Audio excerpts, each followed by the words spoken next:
Prosto posljednjih nekoliko godina serije sve više preuzimaju primat nad filmovima. Eto, nekad smo mi planirali večernji izlazak u kino, a danas zaista pratimo sve epizode odjednom jer u stanju smo cijelu sezonu progutati u jednom danu ili noći.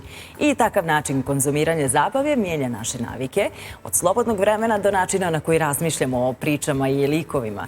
Iako je lakše izgubiti pojam o vremenu, serije često služe i kao inspiracija, ali i podsjetnik na vlastite ciljeve i planove, a uz rast popularnosti i streaming platformi ova pojava postaje dominantan trend u modernom načinu konzumiranja medija. Šta smo gledali ove godine i kako su serije zasjele na tron, objasnit će nam Monika Ponjević. Monika, dobro jutro. Koji je drugi dio prezimena? Bilbija. Bilbija.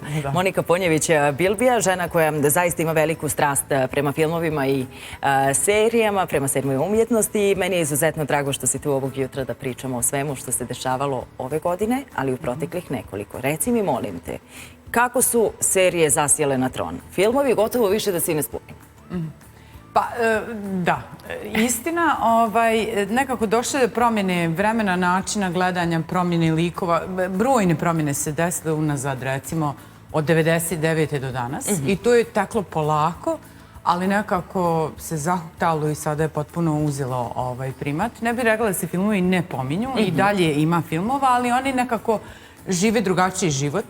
Više je to festivalski život, ide se u bioskope, ali vrlo kalkulisano šta se pušta u bioskope, na koji period i tako dalje. I kome se ti filmovi zapravo prikazuje, dok su serije negdje, ja bih rekla, metaforički, da su serije počele ponašati naš život, odnosno naše svakodnevne rituale, naš način života i prilagođene su potpunosti čovjeku. I ovo što si rekla na početku, možemo da ih isključimo, da ih uključimo, da ih gledamo s pažnjom, bez pažnje, pratimo polako, nekad cijelu noć, nekad je to samo 15 minuta i tako dalje.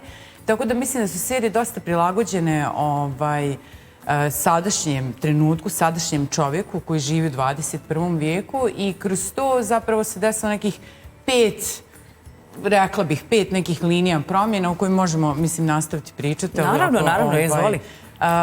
Pa, za početak promijenio se način gledanja. Mislim da je to jako važno. Nekada prije, kao što si rekla, mi smo gledali, idemo u bioskop, pa se organizujemo, pa i dalje se mi organizujemo, samo se organizujemo unutar svog doma. Način gledanja se potpuno promijenio u smislu da možemo da zastanemo, da krenemo kad god nama to odgovara, kad odgovara ritmu našeg života. Likovi su dobili, to je druga stvar, likovi su dobili na većem značaju nego radnja. Radnja je obično više vezana, mislim, za film, vezana ona i za seriju. Ali postoji vrijeme tog trajanja i pričanja priče kroz koji se likovi razvijaju i imaju mogućnost da u određenom vremenskom periodu od 5 godina, 5 sezona, se razvije iz tačke A u tačku B, a mi se zapravo vežemo za likove.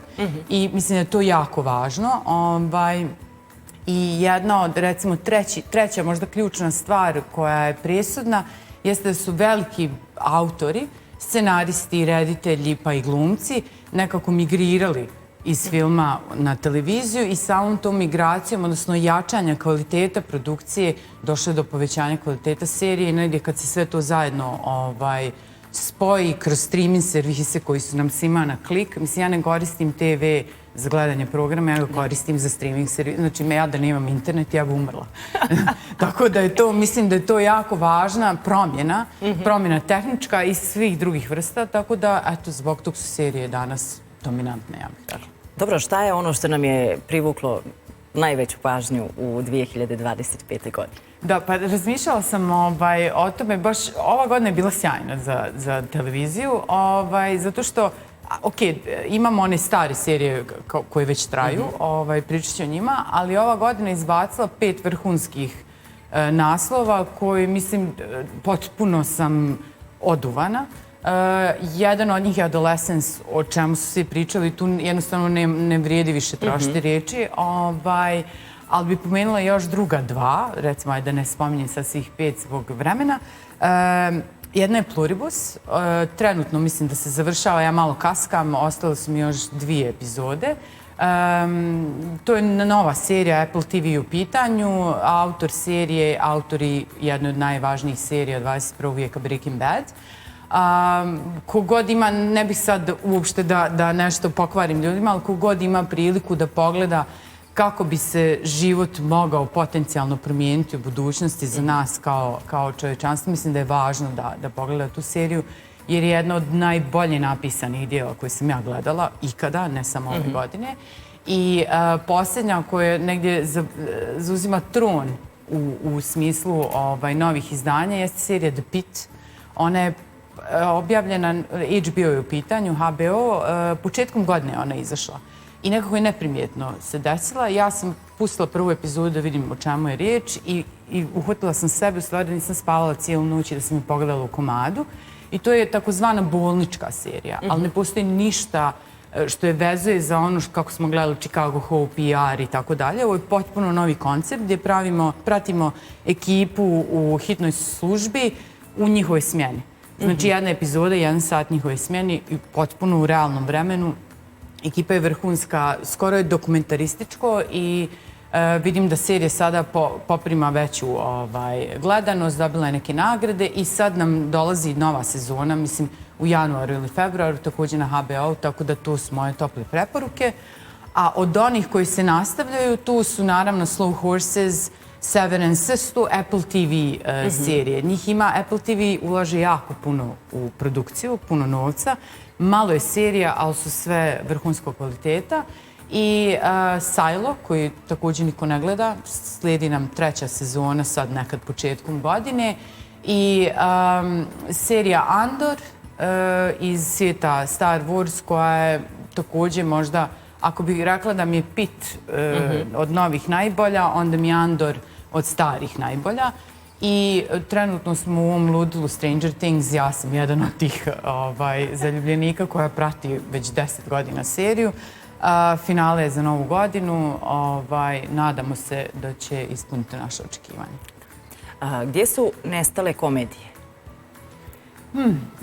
Da, mislim da je u nekom trenutku bilo veliko prezasićenje tih sitkoma i da se taj format možda sad blago mijenja zato što komedije i dalje postoje, ali ne u toj formi kao što su bili recimo Prijatelji ili Seinfeld i tako dalje. Vidjela sam sad neki dan da Scrubs ima svoj povratak s istom ekipom i vidjet ćemo kako će to izgledati.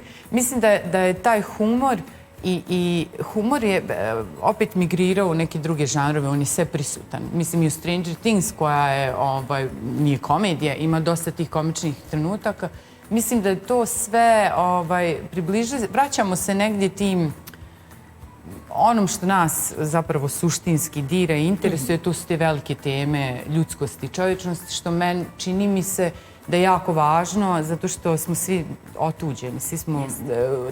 Čini mi se da je tako vrijeme i čini mi se da je baš zato Stranger Things i uspjela, nije ona ništa posebna.